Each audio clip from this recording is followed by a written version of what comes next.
ഹർജിയുമായി ബന്ധപ്പെട്ട് ഹൈക്കോടതിയുടെ ഒരു സുപ്രധാന വിധി വന്നിരുന്നു. അതിൽ സർക്കാരിന്റെ അഭിഭാഷകൻ ഈ ഹർജിക്കാർക്കൊപ്പം കൂട്ടുനിന്നു എന്നുള്ള ആരോപണം ഇപ്പോൾ പ്രതിപക്ഷ നേതാവ് അടക്കം ഉയർത്തി കഴിഞ്ഞിട്ടുണ്ട്. ഇല്ല, പ്രതിപക്ഷ നേതാവിന് അതിൻ്റെ കൂടെ നിൽക്കുകയല്ലാതെ കളവ് പറയാനല്ലാതെ മറ്റു നിലനിൽക്കാൻ മാർഗമൊന്നുമില്ലല്ലോ. ഞങ്ങളെ സംബന്ധിച്ചിടത്തോളം വളരെ വ്യക്തമാണ്. ഈ വഖഫ് ബോർഡിനെ സംബന്ധിച്ച് കേരള ഹൈക്കോടതിയിൽ വന്ന കേസ് 4 കേസുകളാണ്. അതിലൊന്ന് ഷിയ സമുദായം ഞങ്ങളെ പ്രതിനിധിയെ വെച്ചിട്ടില്ല എന്ന് പറഞ്ഞ കേസുണ്ട്, ബോറ സമുദായം ഞങ്ങളെ പ്രതിനിധിയെ വെച്ചിട്ടില്ല എന്ന് പറഞ്ഞ കേസുണ്ട്. അതുപോലെ തന്നെ ഇതിൻ്റെ മാനദണ്ഡങ്ങളും നിയമങ്ങളും പാലിച്ചിട്ടില്ല, പിന്നെ സാങ്കേതികമായി ഇതിൻ്റെ രൂപീകരണം തെറ്റാണ് എന്ന് പറഞ്ഞൊരു കേസുണ്ട്. അതുപോലെ തന്നെ 2 മുസ്ലിം പ്രതിനിധികളെ വെച്ചിട്ടില്ല എന്ന് പറഞ്ഞ് ഷോൺ ജോർജ് കൊടുത്ത കേസുമുണ്ട്. ഇത് 4ഉം കൂടി ഹൈക്കോടതി ക്ലബ് ചെയ്തിട്ടാണ് വിചാരണ ആരംഭിച്ചത്.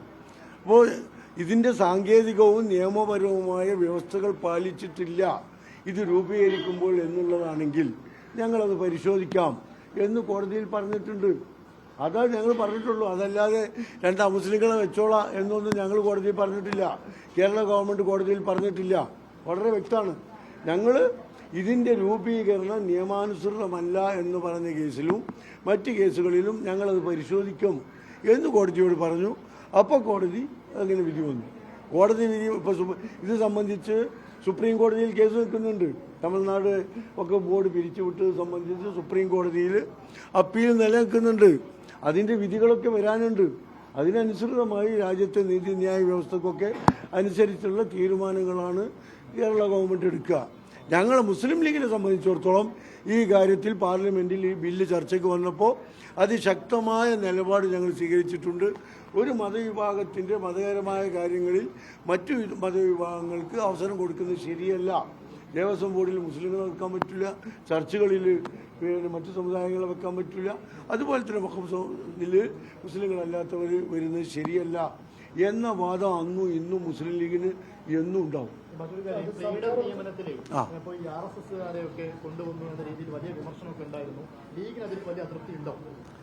അതിനുള്ള മറുപടി ബഹുമാനപ്പെട്ട മുഖ്യമന്ത്രി ഇന്നലെ പറഞ്ഞിട്ടുണ്ടല്ലോ, കൃത്യമായി